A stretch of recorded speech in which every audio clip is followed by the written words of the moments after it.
Alguns nomes e detalhes nesta história foram alterados para preservar o anonimato e a confidencialidade. Nem todas as fotografias são da cena real. Nas profundezas das montanhas de Montana, onde densas florestas se entrelaçam com rochas frias, a natureza é implacável. Mas, às vezes, a pior coisa que pode acontecer a uma pessoa na natureza selvagem é um encontro com outra pessoa, não com um animal. Em meados de outubro de 2016, um rastreador experiente desapareceu sem deixar vestígios durante uma caminhada de rotina. Exatamente um mês depois, ele foi encontrado em uma caverna remota. A cena do crime fez até mesmo os veteranos da polícia estremecerem. O corpo do homem estava completamente coberto por um sal preto desconhecido e seus olhos estavam perfeitamente cortados. Esta é uma história sobre como a busca por um caçador desaparecido se transformou em uma caçada a um homem cuja mente se dissolveu na escuridão da floresta. As montanhas de Montana nunca perdoam a arrogância. A Custer Gallatin National Forest tem mais de 3 milhões de acres de área selvagem intocada, onde densas florestas de coníferas estão intimamente ligadas a rochas frias e inacessíveis. Milhares de caçadores e turistas radicais vêm para cá todos os anos, mas nem todos voltam para casa. Em meados de outubro de 2016, esse território inóspito tornou-se o cenário de uma das maiores e mais misteriosas operações de busca da história do estado. Um rastreador experiente simplesmente desapareceu entre as árvores, deixando para trás apenas um carro trancado e muitas perguntas sem respostas. Mark Hoffman tinha acabado de completar 34 anos na época. Em sua vida cotidiana, trabalhava como engenheiro, mas sua verdadeira paixão sempre foi a vida selvagem. Seus amigos e colegas o descreviam como um caçador extremamente cuidadoso e experiente que nunca se arriscava. Ele sabia como navegar pelas estrelas e sempre carregava uma bússola, mapas topográficos em papel e um suprimento intocável de provisões. No dia 14 de outubro de 2016, Mac partiu em sua habitual viagem solo de fim de semana. Seu principal objetivo era rastrear um cervo. De acordo com o relatório oficial da polícia, às 6 horas e 45 minutos da manhã, Mac parou em um posto de gasolina da rede na pequena cidade de Red Lodge. As imagens de CCTV o mostram abastecendo lentamente sua caminhonete Dodge Ram, modelo 1500. O caixa que estava de plantão naquela manhã testemunhou mais tarde aos detetives, durante o interrogatório, que o homem comprou uma xícara grande de papelão com café preto e 2 pacotes de carne seca. De acordo com ela, ele parecia completamente calmo, pagou em dinheiro e trocou algumas palavras com ela sobre o clima, dizendo que planejava passar exatamente 2 dias na floresta. Às 7 horas e 12 minutos da manhã, uma câmera de trânsito nos arredores da cidade capturou a enorme caminhonete de Mark entrando em uma estreita estrada de terra. Essa estrada levava diretamente ao início da East Rosebud Trail, uma rota extremamente popular, mas desafiadora e cansativa, que serpenteia pelo terreno acidentado da cadeia de montanhas. De acordo com o plano, sobre o qual Mark havia informado sua esposa Sarah com antecedência, ele deveria voltar para casa no máximo na noite de domingo, 16 de outubro. No entanto, enquanto o sol desaparecia no horizonte e o relógio marcava 10 horas da noite, o telefone de Mark continuava a mudar, sem emoção, todas as chamadas recebidas para o correio de voz. Sarah tentou entrar em contato com ele mais de 20 vezes durante aquela longa noite. Às 7 horas da manhã de segunda-feira, dia 17 de outubro, a mulher preocupada ligou para o escritório do xerife do condado e registrou um relatório oficial de desaparecimento. Uma operação de busca e resgate foi iniciada imediatamente. Em 2 horas, os guardas florestais localizaram o veículo de Mark. A caminhonete azul estava estacionada sozinha em um estacionamento de cascalho no início da East Rosebud Trail. O veículo estava trancado com segurança. Espiando pela janela lateral, os guardas florestais viram o mesmo copo de café de papelão vazio no banco do passageiro, e a ignição estava sem as chaves. Não foram encontrados sinais de luta, manchas de sangue ou sinais de ter sido arrastado pelo carro. As pegadas de suas enormes botas de caça iam da porta do motorista diretamente para o caminho da floresta e desapareciam sem deixar vestígios entre as agulhas caídas. Tudo indicava que Mark Hoffman havia entrado voluntariamente no matagal. Os 14 dias seguintes se transformaram em uma luta exaustiva contra o tempo e os elementos impiedosos. A operação envolveu mais de 50 voluntários, socorristas profissionais de montanha e vários cães especializados. 2 helicópteros da polícia equipados com termovisores de última geração circulavam diariamente pelas copas das árvores, examinando cada metro quadrado da floresta. As equipes de busca dividiram a vasta área em setores, vasculhando metodicamente densos bosques de coníferas, ravinas profundas e as encostas rochosas extremamente perigosas das montanhas Bearstooth. Os cães encontraram várias vezes uma trilha pouco visível perto do estacionamento, mas sempre a perdiam em terreno rochoso duro, a cerca de 3 quilômetros do início da trilha. Os socorristas olharam cuidadosamente embaixo de cada árvore caída, desceram em profundas fendas cársticas usando cordas de segurança e examinaram cuidadosamente as margens de riachos de montanha que se moviam rapidamente. Mas a floresta parecia engolir o homem adulto. Nenhuma única mochila abandonada ou peça de roupa perdida foi encontrada. A situação se deteriorou de forma crítica no dia 28 de outubro, quando uma tempestade de neve precoce, que os meteorologistas não haviam previsto com intensidade tão destrutiva, atingiu repentinamente a região montanhosa. A temperatura despencou para 15 graus Fahrenheit. Ventos fortes de até 40 milhas por hora cobriram a floresta com uma espessa camada de neve em questão de horas, destruindo, finalmente, qualquer esperança de encontrar vestígios físicos do caçador desaparecido. A movimentação nas trilhas das montanhas tornou-se mortal até mesmo para os socorristas mais bem treinados. Após uma reunião de emergência, a liderança da operação tomou uma decisão difícil, mas a única possível naquelas condições extremas. A fase ativa da busca foi oficialmente encerrada. Mark Hoffman foi classificado como uma pessoa desaparecida. A família do caçador foi deixada frente a frente com o terrível desconhecido. Todos os oficiais concordaram que o homem havia sido vítima de um trágico acidente, caído de um penhasco ou sido atacado por um predador. A floresta permaneceu em silêncio absoluto, mas no fundo de suas raízes e pedras frias havia um segredo muito mais terrível do que qualquer desastre natural. E essa descoberta aterrorizante já estava esperando por aquele que se atrevesse a entrar na escuridão total. A resposta de Gêmeos. Exatamente um mês se passou desde aquela manhã fria em que a floresta engoliu o caçador. O dia 14 de novembro de 2016 estava nublado e ventoso. A temperatura era de 28 graus Fahrenheit. Grossas nuvens cinzentas pairavam sobre a cadeia de montanhas e o solo já estava congelado em alguns centímetros.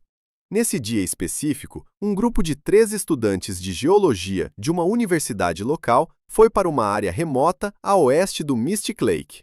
Seu principal objetivo era mapear antigas fissuras de calcário que não constavam em nenhum mapa topográfico oficial. Esse local ficava bem no meio do nada, a 8 quilômetros do estacionamento onde Mike Hoffman havia deixado sua caminhonete. A rota para essas cavernas passava por matagais absolutamente impenetráveis e penhascos rochosos íngremes, onde turistas comuns ou equipes de resgate simplesmente não chegavam durante buscas em grande escala, considerando essa área perigosa demais para se deslocar. Por volta das 2 horas da tarde, os alunos chegaram a um profundo sumidouro natural, que abria uma entrada oculta para o sistema subterrâneo. Usando cordas fortes, eles começaram uma descida cautelosa. De acordo com o testemunho registrado no relatório da polícia, quando o grupo desceu a uma profundidade de 4,5 metros, o ar mudou radicalmente. Em vez do cheiro habitual de terra e pedra úmidas, um fedor pesado e sufocante atingiu imediatamente o nariz.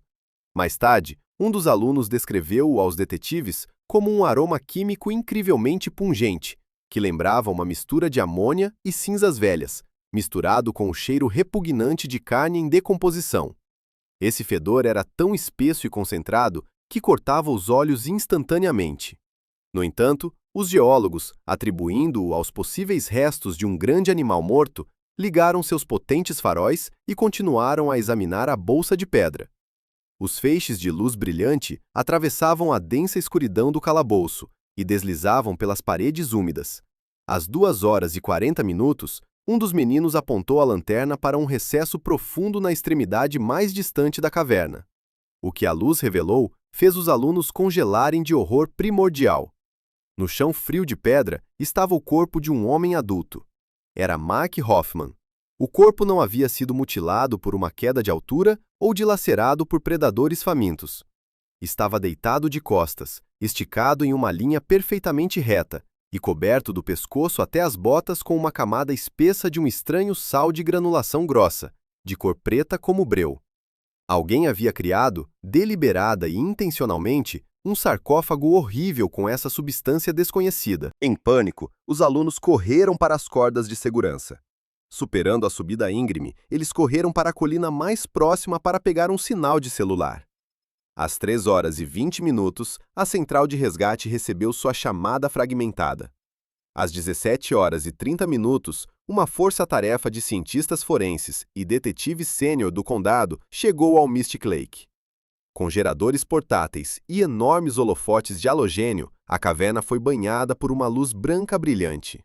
Um raio de 1 quilômetro imediatamente cercou a área com um anel duplo de fita policial amarela. Os jornalistas das emissoras de TV locais, que souberam da terrível descoberta com incrível rapidez graças a um vazamento, já estavam posicionando suas estações móveis na borda do cordão. As teorias mais loucas começaram imediatamente a se multiplicar nos noticiários ao vivo, com os âncoras falando ansiosamente sobre seitas satânicas e rituais sangrentos. No entanto, os detetives que desceram a caverna em trajes de proteção hermeticamente fechados viram uma realidade completamente diferente, muito mais assustadora e cruel. O perito limpou com muito cuidado um pouco do sal preto do torso da vítima, e o detalhe mais aterrorizante do crime foi revelado. O rosto de Mark estava anormalmente pálido e para sempre congelado em uma estranha máscara de calma, mas onde seus olhos deveriam estar, havia 2 cavidades escuras e completamente vazias. Os globos oculares estavam faltando. Cientistas forenses experientes notaram imediatamente as bordas das feridas horríveis. Elas não haviam sido rasgadas por garras afiadas de animais ou bicos de abutres. A pele ao redor das órbitas oculares havia sido cortada de forma tão limpa, perfeita e metódica que excluía completamente qualquer interferência de animais selvagens. O detetive-chefe permaneceu em silêncio sobre o corpo mutilado, examinando cuidadosamente os cristais de sal preto que haviam corroído profundamente as roupas grossas da vítima. Essa grotesca natureza morta não era obra de fanáticos religiosos enlouquecidos. A precisão cirúrgica dos ferimentos e o uso de um produto químico específico que pesava mais de 50 quilos indicavam um cálculo absolutamente frio e implacável.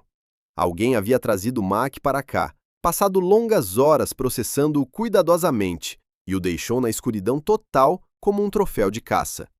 O detetive desviou lentamente o olhar das órbitas oculares vazias do homem morto para as profundezas negras do túnel desconhecido.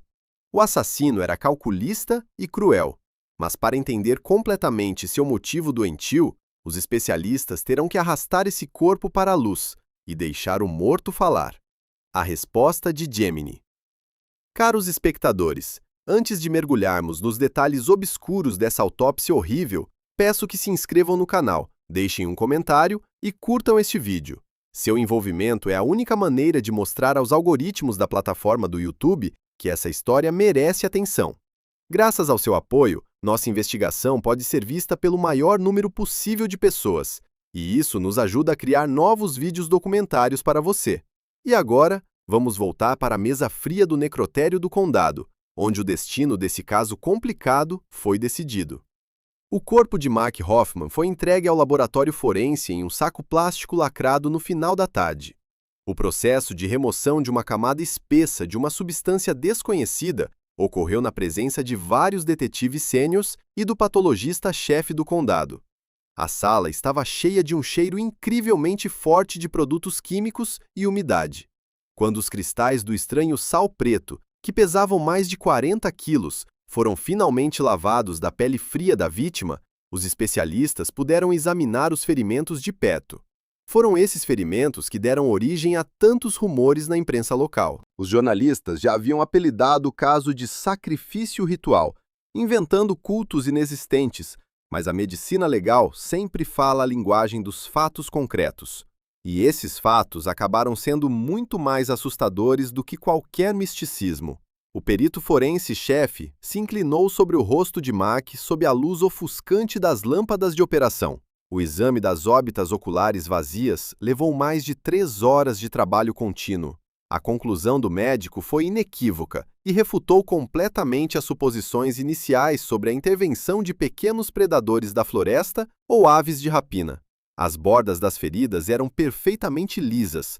Não havia sinais de rompimento de tecido típico de mordidas ou bicos afiados. Além disso, a análise histológica mostrou uma ausência completa de sangramento intravital ao redor das órbitas oculares. Isso significava apenas uma coisa: os olhos haviam sido removidos após a morte. O criminoso agiu com sangue frio absoluto, não em um estado de afeto. Ele tinha uma mão firme e treinada e usou uma ferramenta altamente especializada. De acordo com as palavras oficiais do perito, registradas no protocolo, os cortes foram feitos com movimentos cirurgicamente limpos, que teriam exigido um bisturi médico fino ou uma faca de taxidermia profissional. Enquanto o patologista examinava o corpo em detalhes, o laboratório criminal concluía a análise química das mesmas amostras assustadoras de sal preto coletadas das roupas e da pele da vítima. Essa substância, que para as pessoas comuns parecia ser um atributo de algum culto antigo e sombrio, na verdade, deu à investigação a pista mais importante e realista. Os técnicos do laboratório decompuseram a mistura em seus elementos químicos básicos. Não se tratava de uma parafernália mágica, mas de uma mistura conservante caseira incrivelmente eficaz. Ela consistia em exatamente 3 componentes: sal, gema técnico comum, nitrato de sódio e cinzas de madeira muito finamente moídas de madeiras excepcionalmente duras. Na ciência forense padrão, essas descobertas são extremamente raras. De acordo com o relatório de um especialista do Departamento de Proteção à Vida Selvagem, essa mistura específica era tradicionalmente usada pelos caçadores ilegais e curtidores artesanais mais experientes, com o objetivo principal de secar e curtir peles de animais de grande porte de forma super rápida no campo para evitar o apodrecimento durante o longo e secreto transporte pela floresta. O ponto final do relatório médico foi feito com a determinação da causa exata da morte. Após um exame detalhado de raio-x do crânio, o patologista encontrou uma fratura maciça e deprimida do osso occipital. Mac Hoffman foi morto por um único golpe extremamente forte na parte de trás da cabeça com um objeto contundente. A vítima não viu seu carrasco e não teve chance de se defender.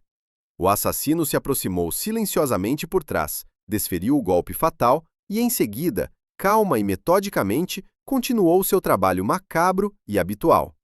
O mosaico de evidências formou um quadro único e aterrorizante. Mac não foi vítima de sectários ou de forças místicas. Ele foi vítima de um homem para quem a floresta era um açougue e uma oficina.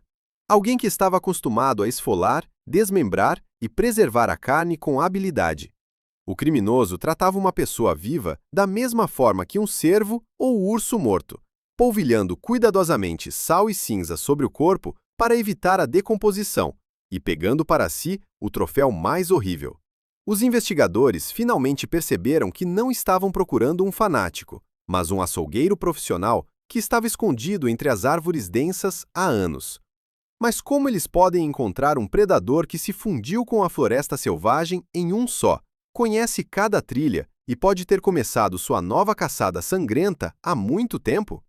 Depois de receber um relatório abrangente do principal especialista forense do distrito, a equipe de investigação mudou completamente o vetor de seu trabalho. Não havia mais nenhuma teoria sobre seitas místicas, fantasmas ou sacrifícios rituais que eram tão ativamente discutidos nos noticiários da televisão. A realidade brutal era que um homem de sangue frio e calculista estava operando nas florestas de Caster Gallatin, com habilidades perfeitas em remoção de carne e livre acesso a produtos químicos. Os detetives rapidamente delinearam um novo círculo de suspeitos, concentrando todos os recursos disponíveis no estudo do submundo do crime local. Eles estavam interessados principalmente nas pessoas envolvidas na caça ilegal, no comércio ilegal de peles e na criação ilegal de troféus de caça. A inspeção em larga escala abrangeu todos os locais de caça particulares registrados, serrarias abandonadas e fazendas florestais isoladas em um raio de 50 milhas do local sombrio onde o corpo desfigurado de Mark Hoffman foi encontrado. A atenção especial da Força-Tarefa foi atraída para uma antiga instalação chamada Bear Creek Taxidermy, localizada na extremidade norte do condado, longe das principais estradas pavimentadas. Documentos oficiais declaravam que essa oficina havia sido fechada à força há 3 anos, devido a inúmeras violações graves dos padrões sanitários e ao armazenamento ilegal de grandes volumes de produtos químicos tóxicos. No entanto, persistiram rumores entre os moradores locais de que o antigo proprietário havia se escondido e continuava a atender secretamente a um círculo restrito de clientes ricos dispostos a pagar grandes somas de dinheiro por animais empalhados habilmente criados de animais raros ou proibidos da floresta. Em 19 de novembro, uma unidade policial combinada e armada realizou uma batida surpresa nas instalações da empresa. Dentro dos galpões em decomposição, os detetives não encontraram o assassino em pessoa, mas encontraram sinais inegáveis de uma presença recente. Dezenas de barris vazios de nitrato de sódio, sacos pesados de sal de cozinha e ferramentas para esfolar. Ficou claro que o mercado criminoso de taxidermia na região estava ativo, criando uma cobertura ideal para os predadores. Tendo percebido a dimensão do problema, a polícia lançou uma campanha dura e sem precedentes para interrogar todos os bandidos conhecidos, ex-criminosos e reclusos agressivos que caçavam ilegalmente nas vastas florestas de Montana há décadas. Um a um, os homens taciturnos e mal-humorados, acostumados a viver fora da lei, foram levados sob escolta para salas de interrogatório apertadas e enfumaçadas. Os investigadores os pressionaram metodicamente por horas, ameaçando-os duramente com penas de prisão reais por caça ilegal, se não fornecessem informações sobre o homem que usa sal negro e bisturis a sangue frio para preservar as pessoas. Por um longo tempo, o muro de silêncio parecia impenetrável. O submundo das florestas selvagens tinha seu próprio código tácito, em que qualquer cooperação com a polícia equivalia a uma sentença de morte. O verdadeiro avanço no caso ocorreu no final da noite do dia 21 de novembro. Um informante intimidado, cujo nome verdadeiro permaneceu em segredo nos arquivos oficiais do caso criminal, foi levado secretamente ao escritório do detetive sênior. A testemunha, olhando nervosamente para a porta trancada e fumando cigarros baratos sem parar, contou a história com uma voz trêmula que finalmente deu à cansada investigação um alvo claro. Ele citou um nome: Elias Thorne. De acordo com o informante, Thorne era um ex-açougueiro profissional e taxidermista de primeira linha que desapareceu repentinamente do radar da polícia há exatamente 4 anos. O informante disse em detalhes no registro que a mente torturada de Elias Thorne há muito tempo era consumida por uma paranoia grave e completamente incontrolável. O homem estava inabalavelmente convencido de que o governo estava observando todos os seus movimentos 24 horas por dia. Fugindo dessas alucinações aterrorizantes, ele cortou completamente os laços com a civilização e foi viver nas profundezas da selva, transformando-se rapidamente em um eremita florestal agressivo e imprevisível. A testemunha relatou as palavras de vários caçadores ilegais que já haviam cruzado o caminho de Elias nos cantos mais remotos da floresta.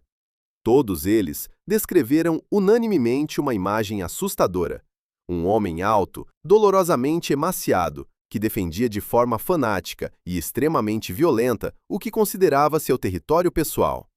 Ele sempre carregava um velho rifle de grosso calibre no ombro, e suas roupas esfarrapadas invariavelmente exalavam um cheiro repugnante de carne crua em decomposição.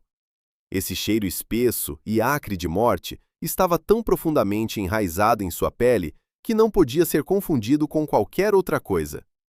Mas o detalhe decisivo que fez os detetives prenderem a respiração com horror foi a descrição da aparência do eremita. Os caçadores afirmaram, com medo, que as mãos magras e o rosto encovado de Elias Thorne estavam sempre manchados com sangue escuro seco e cinzas finas de madeira que haviam penetrado nos poros de sua pele. Um mosaico complexo de pistas díspares finalmente formou um todo único e mortal. Sal preto, cortes cirúrgicos perfeitos no rosto da vítima, crueldade patológica e conhecimento fenomenal do complexo terreno montanhoso.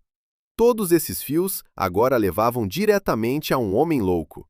A polícia finalmente tinha o nome verdadeiro e o perfil psicológico do monstro. Elias Thorne não era um vagabundo aleatório. Ele se revelou um superpredador que se adaptou perfeitamente à vida em condições de inverno rigoroso, apagando para sempre a linha entre caçar animais selvagens e caçar pessoas em sua mente. Cada agente entendeu que os riscos desse jogo mortal haviam chegado ao limite. O departamento do xerife emitiu imediatamente um mandado oficial de prisão, enviando com urgência forças especiais pesadas adicionais para essa região remota. Agora, os policiais tinham uma tarefa muito difícil e mortal pela frente: rastrear o espectro armado que vinha desaparecendo com sucesso entre os milhões de pinheiros há vários anos e detê-lo antes que ele atacasse novamente.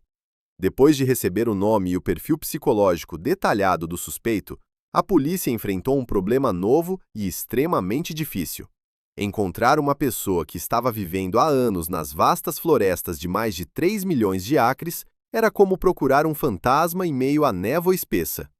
A unidade analítica do departamento do xerife começou um trabalho exaustivo e ininterrupto com os arquivos. Os investigadores examinaram mapas topográficos antigos, imagens de satélite borradas e relatórios do Serviço Florestal dos últimos 10 anos.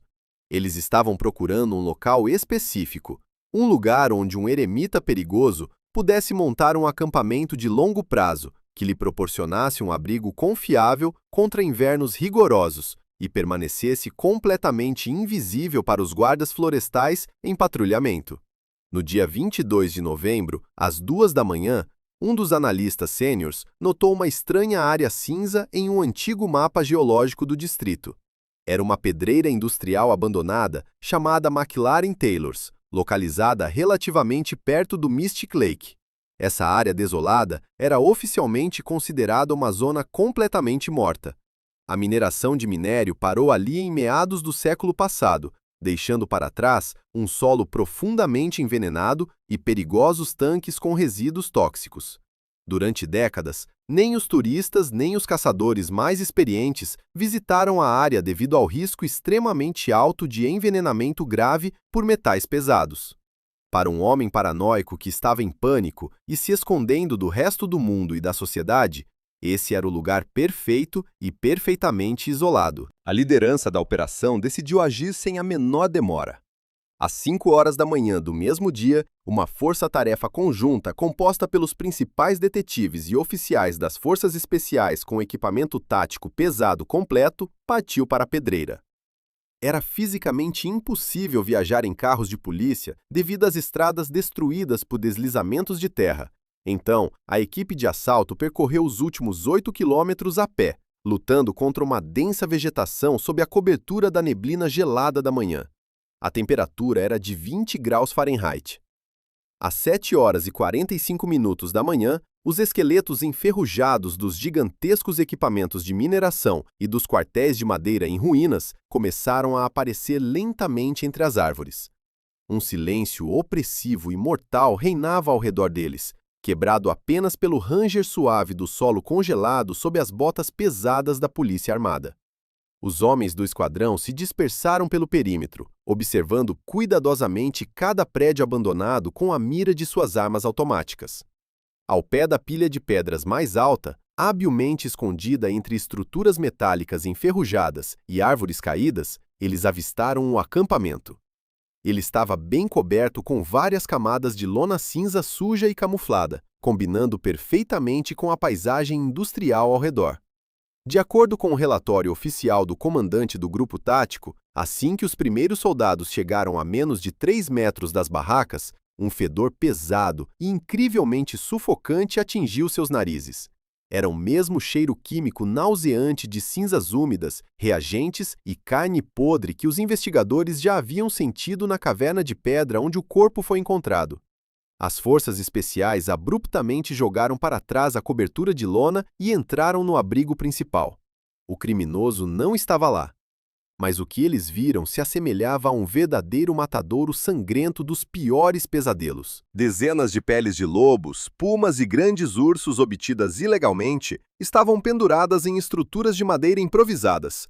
Todas elas estavam generosamente cobertas com a mesma mistura de sal preto grosso, cujas amostras haviam sido cuidadosamente removidas do corpo do homem morto por especialistas forenses anteriormente. Enquanto a equipe tática verificava metodicamente as outras estruturas dilapidadas em busca de armadilhas, a equipe forense iniciou uma busca minuciosa na tenda principal. Cada centímetro do espaço estava repleto de roupas sujas e ferramentas antigas de branqueamento. A principal descoberta da investigação ocorreu às 9h15 da manhã. Em um dos cantos mais escuros do espaço, sob uma grande pilha de trapos fedorentos, o jovem detetive encontrou um objeto familiar. Era uma mochila de caça verde escura, feita de tecido resistente. Em seu bolso lateral havia um adesivo com o nome de Mark Hoffman. Ao lado dela, cuidadosamente embrulhada em um pedaço de lona grossa oleada, havia um rifle de caça pesado com uma mira ótica de alta qualidade. O número de série da arma, imediatamente verificado no banco de dados, correspondia ao do engenheiro desaparecido. O assassino não apenas matou sua vítima a sangue frio, ele descaradamente levou seus pertences pessoais como valiosos troféus de caça.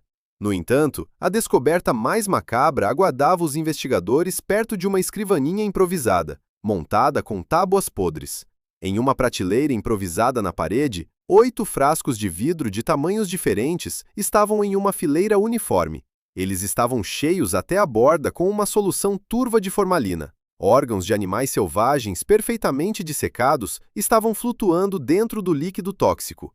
O criminoso tratava seu trabalho com uma meticulosidade fanática e mórbida, transformando a morte em uma arte pervertida de preservação cruel. Essa descoberta macabra finalmente confirmou o perfil psicológico de um predador em série que há muito havia perdido todo o contato com a realidade humana.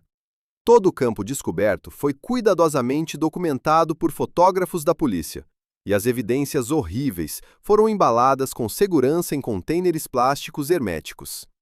Mas a questão mais importante da investigação permaneceu em aberto. O próprio Elias Thorne não estava em lugar algum. Um dos cientistas forenses que examinava o fogão improvisado no centro do acampamento mexia suavemente as cinzas cinzentas com uma longa sonda de metal. Algumas brasas ainda brilhavam em seu interior. O fogo havia se apagado recentemente, há 2 ou 3 horas no máximo. Isso significava apenas uma coisa: um assassino incrivelmente perigoso e armado os havia ouvido se aproximando. E neste exato momento, ele havia desaparecido no infinito bosque de inverno.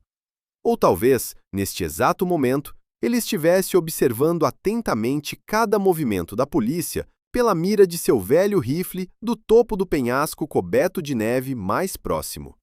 Durante uma busca minuciosa no acampamento abandonado no território de uma pedreira abandonada, os peritos forenses encontraram uma pesada caixa de metal com munição militar de grosso calibre sob uma velha bancada de trabalho construída de forma rudimentar. Dentro dela, cuidadosamente embrulhados em um pedaço de tecido de lona oleosa, que exalava um odor pungente de produtos químicos e sangue velho coagulado, havia 3 cadernos comuns com capas pretas desgastadas. As páginas desses diários macabros estavam densamente escritas em uma caligrafia pequena e trêmula, às vezes transformada em símbolos caóticos completamente ilegíveis. Para os investigadores seniores e psicólogos forenses visitantes, que receberam a tarefa de analisar urgentemente essas anotações confusas no local, os materiais encontrados se tornaram uma janela aberta para um mundo completamente doente e irremediavelmente distorcido. Esses registros tornaram possível reconstruir a anatomia assustadora da loucura humana quase minuto a minuto e entender como um taxidermista experiente acabou se transformando em um predador serial implacável. Ao estudar as anotações amareladas e datadas sob a luz fraca das lanternas da polícia, os analistas descobriram que Elias Thorne começou a perder irreversivelmente o contato com a realidade objetiva há cerca de 4 anos. As primeiras páginas de seus cadernos de anotações estavam repletas de teorias conspiratórias maníacas. O homem estava absolutamente convencido de que o governo oculto havia estabelecido vigilância de alta tecnologia 24 horas por dia por meio de drones invisíveis e que o abastecimento de água local havia sido deliberadamente envenenado com produtos químicos neurotóxicos para controle total da mente. Para escapar dessas alucinações aterrorizantes e paranoicas, Elias se isolou completamente da sociedade e foi viver nas profundezas da selva. No início, ele sobrevivia apenas da caça ilegal brutal, matando animais raros para se alimentar e vendendo peles valiosas no mercado negro. Mas o isolamento absoluto nas florestas remotas de Montana cobrou seu preço. Sua mente ficou completamente embaçada.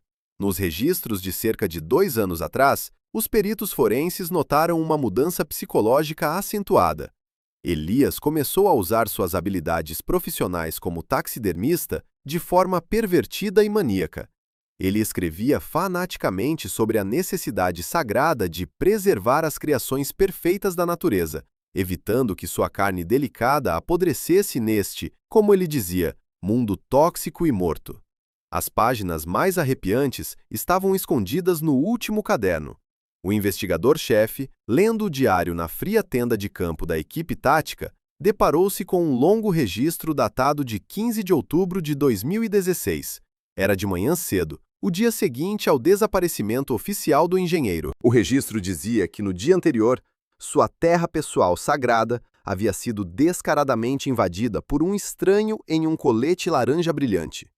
Elias descreveu meticulosamente como esse homem alto, com um rifle óptico, completamente inconsciente, chegou muito perto das armadilhas de aço ilegais, cuidadosamente disfarçadas que o caçador louco havia colocado ao longo da antiga trilha de animais. De acordo com essas gravações malucas, naquele momento, Thorne sofreu um forte ataque de medo e paranoia animal.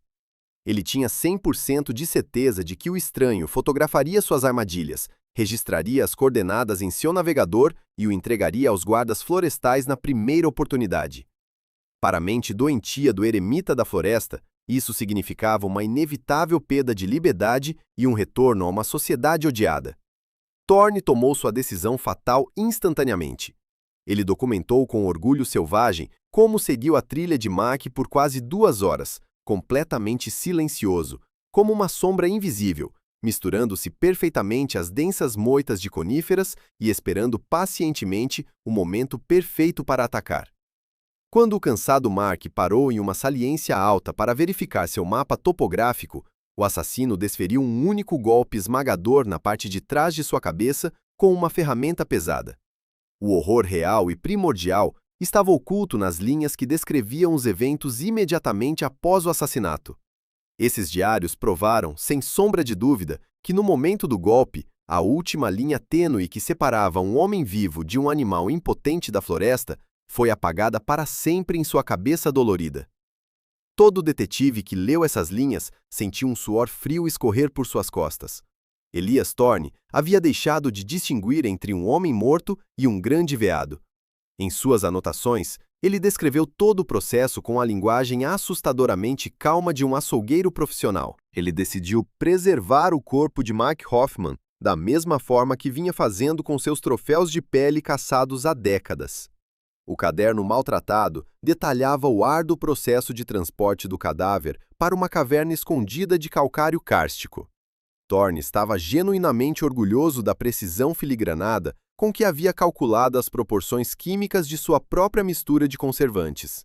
Ele registrou cuidadosamente que utilizou mais de 40 quilos de sal-gema técnico, generosamente misturado com nitrato de sódio e cinzas de madeira finamente moídas, para retirar completamente todo o líquido do tecido muscular e interromper instantaneamente o processo de decomposição da carne. A caverna, com sua temperatura constantemente baixa, servia como um refrigerador natural ideal para ele. O último parágrafo revelou o segredo obscuro que havia chocado tanto a imprensa local. Elias explicou metodicamente por que havia removido cirurgicamente os olhos de suas vítimas. Esse procedimento macabro não tinha absolutamente nada a ver com os sacrifícios rituais sobre os quais os jornalistas estavam gritando vigorosamente em cada esquina.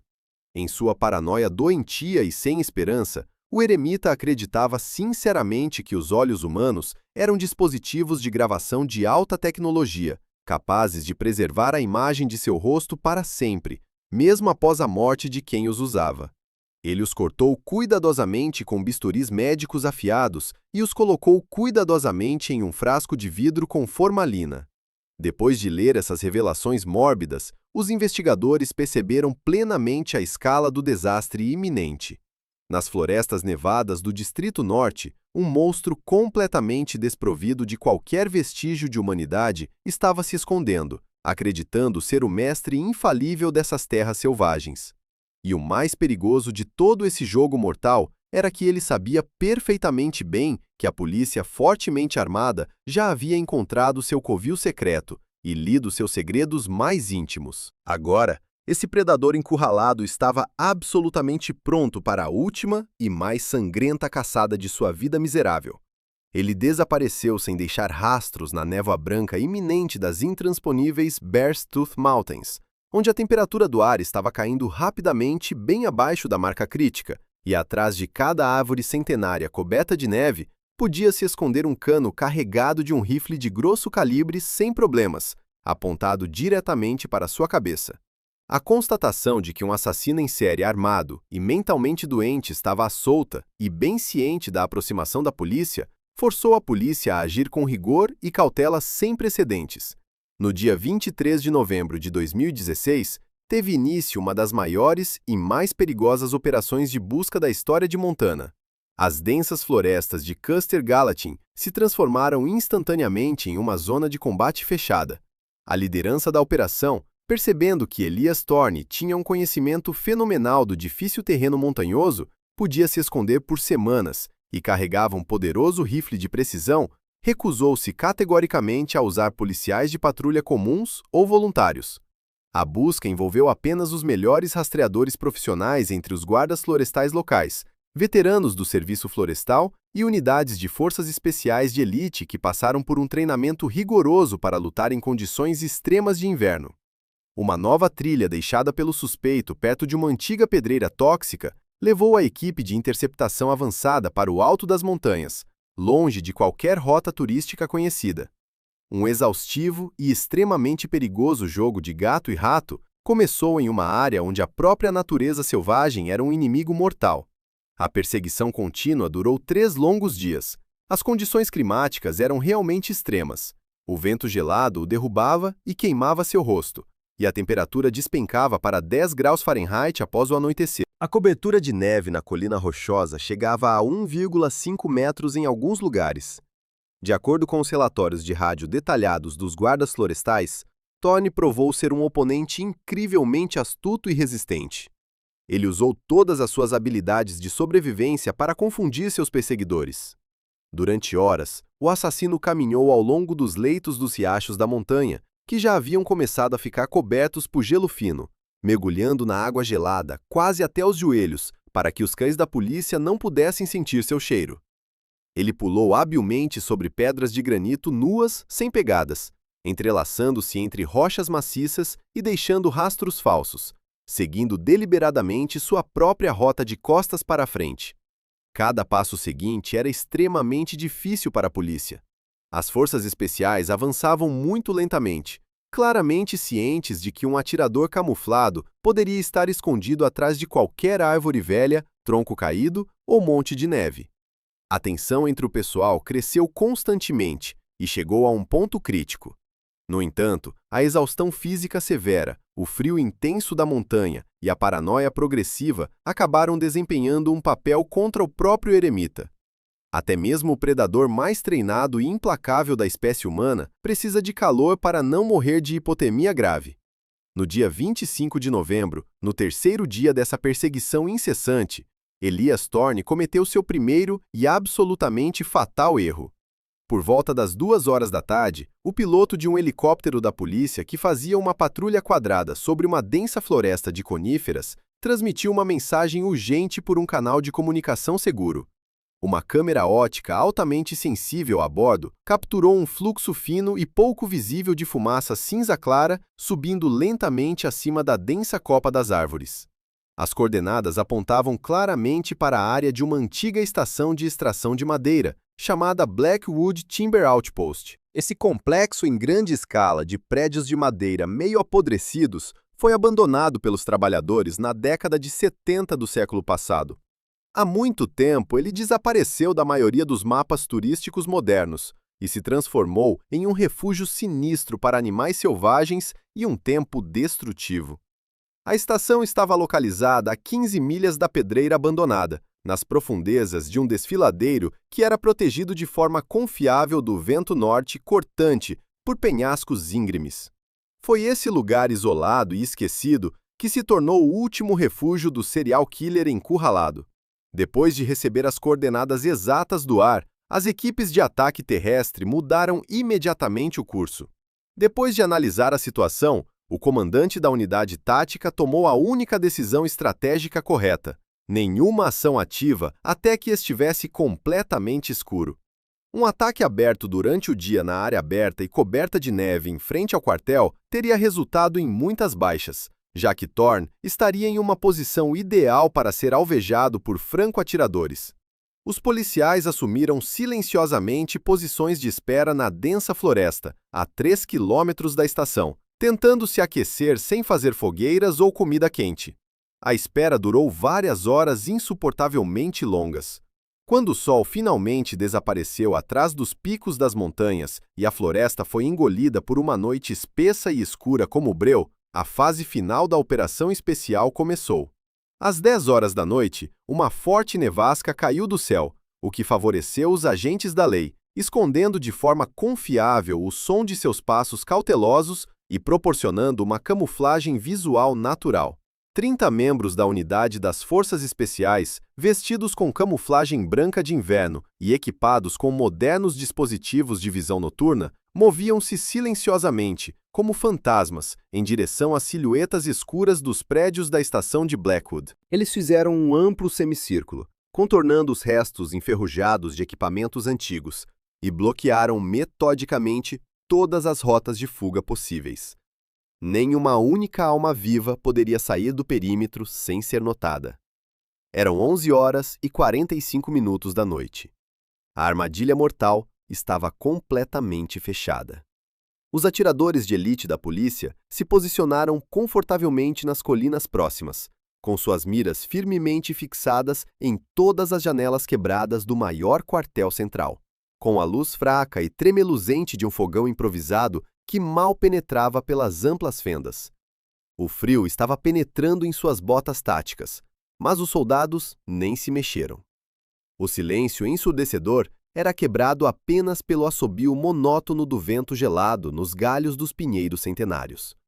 Dentro do prédio de madeira havia um louco extremamente perigoso, armado, sem ter para onde correr e nada a perder. O comandante da equipe de assalto, de pé atrás de um grosso tronco de árvore, levantou lentamente a mão, dando sinal noturno de preparação para um ataque ativo. Os soldados simultaneamente tiraram suas armas, sabendo muito bem que os próximos segundos finalmente decidiriam quem sairia vivo dessa floresta amaldiçoada e quem permaneceria deitado na neve fria para sempre.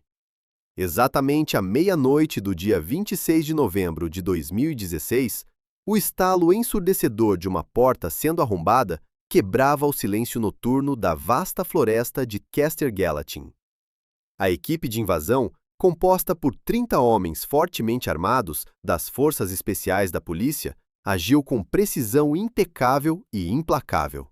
Uma forte tempestade de neve do lado de fora abafou seus passos, permitindo que se aproximassem do quartel central dilapidado da antiga estação madeireira de Blackwood, à distância de um braço. Um pesado ariete de metal arrancou a porta de carvalho apodrecida das dobradiças em uma fração de segundo, e homens com equipamento tático completo entraram correndo, cegando tudo ao redor com os poderosos feixes brancos de suas lanternas debaixo do cano. O ar no quartel apertado era incrivelmente denso, saturado com o cheiro acre de fumaça de madeira, carne velha em decomposição e o fedor químico pesado e doentio da formalina. Elias Thorne, o homem que vinha aterrorizando todo o distrito norte de Montana há meses, foi pego completamente desprevenido.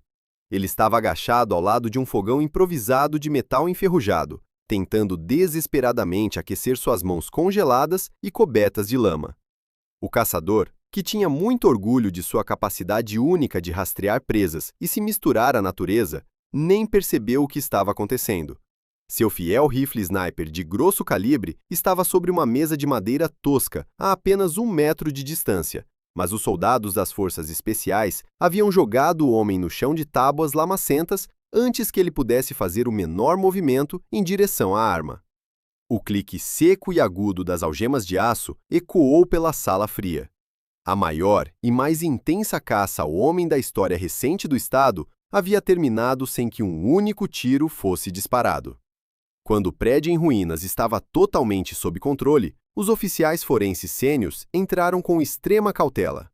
O quartel era um amontoado caótico de trapos velhos, tábuas congeladas e vários equipamentos de caça, mas um detalhe em particular chamou imediatamente a atenção dos investigadores.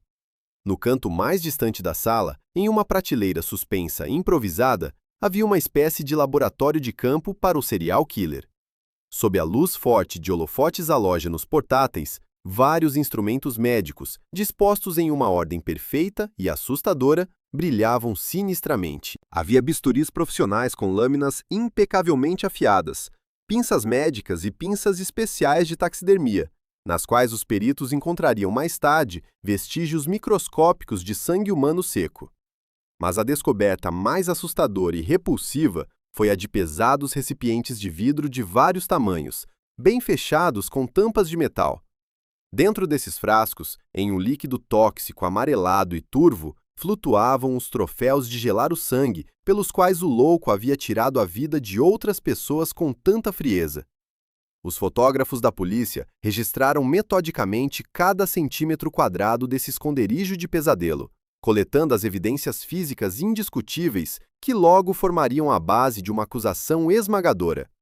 Cada frasco de vidro foi cuidadosamente etiquetado, lacrado em um saco resistente e hermético, e enviado sob rigorosa guarda armada para o Laboratório Forense Central do Condado.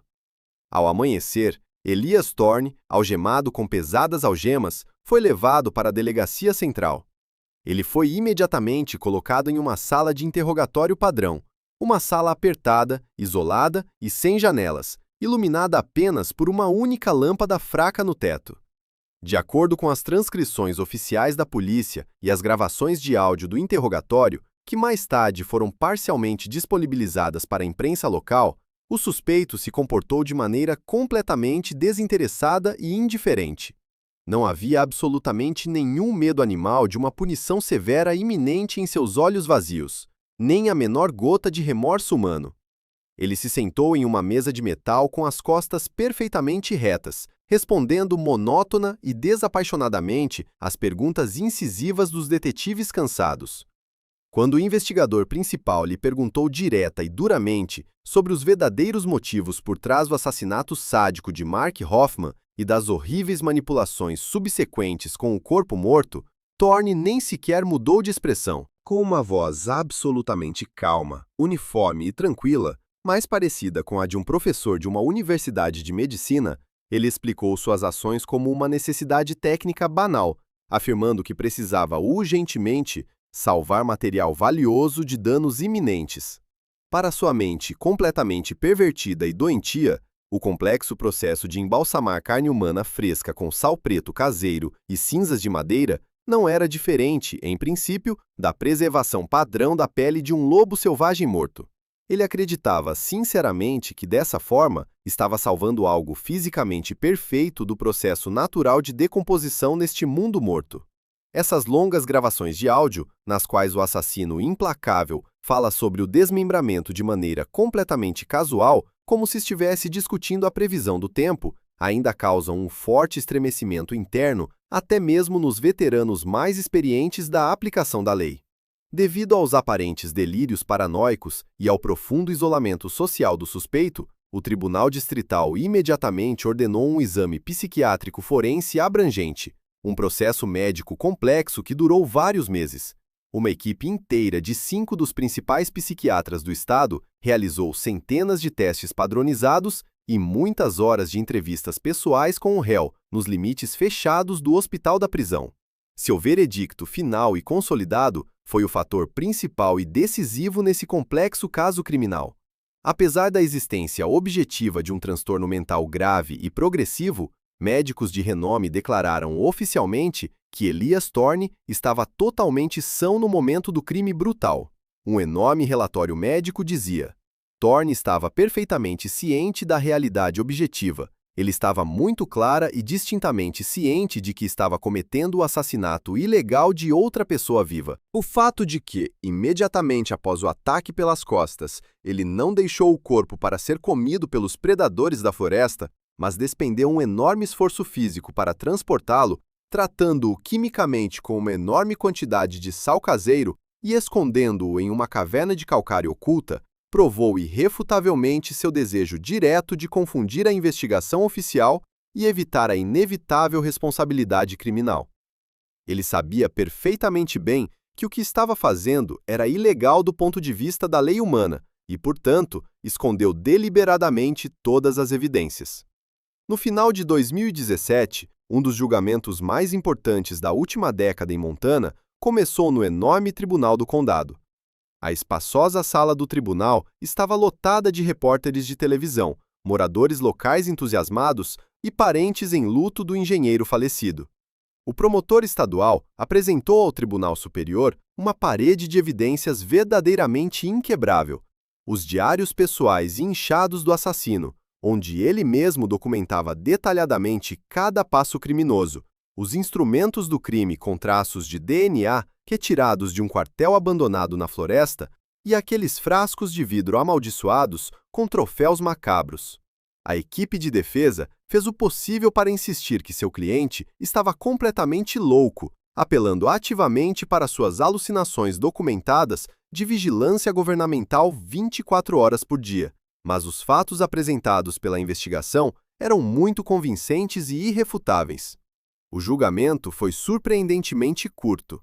O júri de 12 cidadãos comuns levou apenas 3 horas de deliberações fechadas e tensas em uma sala separada para chegar à sua decisão final unânime.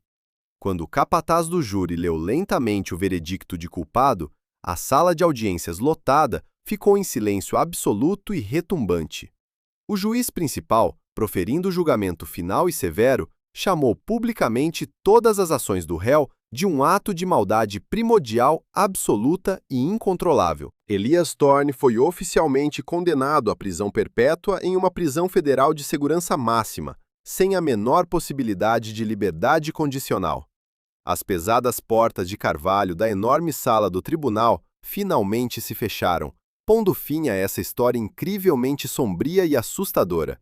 A família de Mark Hoffman, depois de passar por um ano interminável de sofrimento mental insuportável, investigações policiais e incertezas assustadoras, finalmente recebeu respostas completas para todas as suas terríveis perguntas e pôde enterrar o corpo de seu ente querido com a devida dignidade.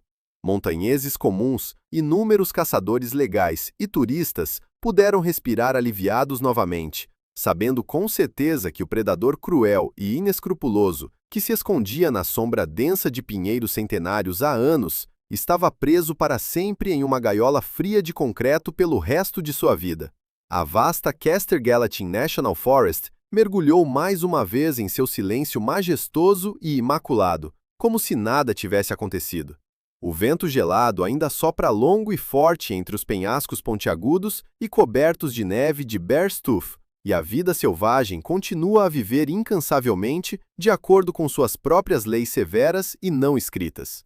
Mas os rastreadores experientes que conhecem a história sombria do sal preto químico e das órbitas oculares vazias, agora sempre olham por cima dos ombros com uma ansiedade inexplicável ao entrar em trilhas desconhecidas na floresta. Essa terrível tragédia se tornou o lembrete mais sombrio de que o maior perigo mortal na natureza selvagem muitas vezes não vem das garras e presas afiadas de animais ferozes, mas da mente humana completamente pervertida que perdeu todos os limites.